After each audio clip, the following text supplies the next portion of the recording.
Now, this is a question that I've had for a while, especially since rewatching Legend of Korra and watching it with a bunch of reactors as well. Well, I say what, I'm not watching it with them, but anyway. So there's something I've always wanted to do with Korra's airbending training, and that is, what if Tenzin wasn't around? Who would have she been able to learn airbending from? So that's what I'm diving in today. What if there were no airbenders for Korra?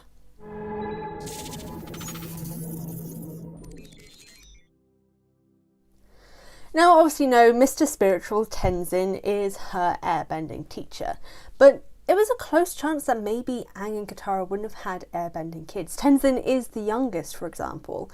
What if he hadn't have been born? Or if he had been, what if he was a waterbender or a non-bender like Bumi, at least like Bumi initially? Then what would have Korra done when it came to her training? She wouldn't have had any actual airbenders in her life. There wouldn't have been any airbenders during that time after Aang's passing. So it's just something that makes me wonder, and there are a few possibilities that I think could have worked and possibly could have even been implemented even with Tenzin around as her airbending teacher. The first one is one that I kind of like the idea of and does play in a little bit to canon, and that is, if it was Kyra Bumi, say Tenzin hadn't been born and Kyra and Bumi were still around, well, the favouritism that Aang did have towards Tenzin wouldn't have been there. So I feel like it would have been possible that he would have taught Kyra and Bumi about at least airbending history or air nation, air nomad culture and philosophy and techniques. Because as we know, many of Aang's skill, and even the skill of other benders like Zuko for example, use the techniques of other nations within their own bending. So it's possible that Kaya, for example, would have used an airbending style with her waterbending and could have taught that to Korra, at least taught the techniques and the spirituality around it. Because Kaya is a very spiritual person. I think if anyone was going to have been Korra's airbending, at least philosophy and spiritual teacher, it could have been Kaya.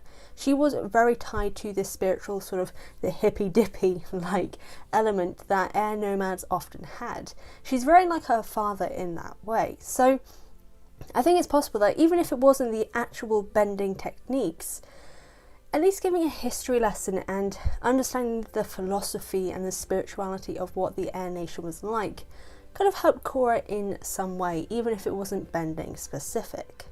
In terms for actually learning bending itself, I think as we saw with 1, and especially as we learn in book 2, which could have been something that was brought up in book 1 at some point if this was a thing, is how the air nomads learned and were taught the skills of bending by the original airbenders, the sky bison.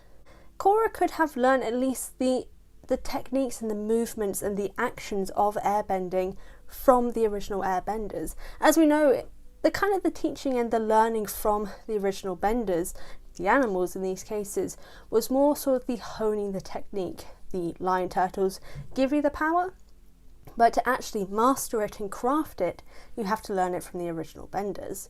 Korra has airbending, she just doesn't know how to use it or use that craft.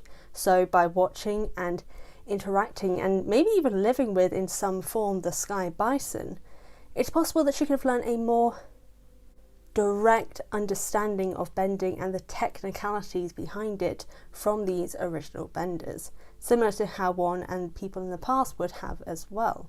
Another possibility, at least pre-book 2 finale, is that if she was able to unlock her spirituality through maybe teaching from Kaya or other spiritual masters, she could contact Aang and Yang Chen, and maybe even further past air-bending avatars, for advice as to how to learn this and the understanding of the technique itself. It'd be interesting to kind of actually have an avatar learn from a past life how to use this bending technique. As far as I'm aware, I don't think it's actually been done, but it would have been interesting if this was an introduction to that, of Korra directly contacting a past life to ask for advice in relation to bending. And the final possibility would be Wan Shi Tong's library. Now obviously the library itself is buried under the desert, so it would have to take a spiritual journey to get to Wan Shi Tong's library itself. which again, with all the comparisons that I made in the past, could be through guidance from her past lives to get into the spirit world, like Aang had with Roku. It could be Kaya with her spiritual teaching and spiritual understanding, helping her get into the spirit world, and maybe even just some other things. Maybe there's letters from Iroh, because obviously Iroh travelled into the spirit world for the rest of his life, passing on basically into the spirit world to live as a spirit himself. And I'll card a video talking more about that with Hello Future Me, just saying. But something like that could have been a possibility. Wan Shi Tong's library has so many things, and it's possible there could be an airbending teaching scroll there somewhere. It's a possibility, at least. But as a whole, it would have definitely been incredibly difficult if Tenzin and his family hadn't been around as airbenders for Korra to learn from. But there are various other possibilities that could have allowed her to at least learn and understand the technique well enough to grasp it. Obviously in book 1 she struggled to, even having all the teaching, she struggled to get even a single puff of air. But the teachings still could have come in some other form. It just definitely would have been a lot harder. But at least for Korra, she enjoys a challenge, so I think she would have been okay.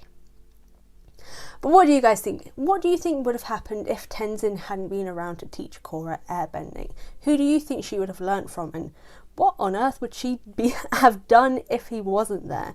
Whatever you guys think, let me know in the comment section down below. I'd love to know your thoughts. As always, I want to thank everyone so much for joining me for this video. If you want to support me, go to the description box down below and check out all my social media, my merchandise store and my Patreon, where if you want to support me, that is the place to do so. Can't support me financially, then hit the subscribe button and the notification bell, drop a thumbs up, share this video to your friends. If you don't like the video, you can dislike it as well, you know, completely up to you.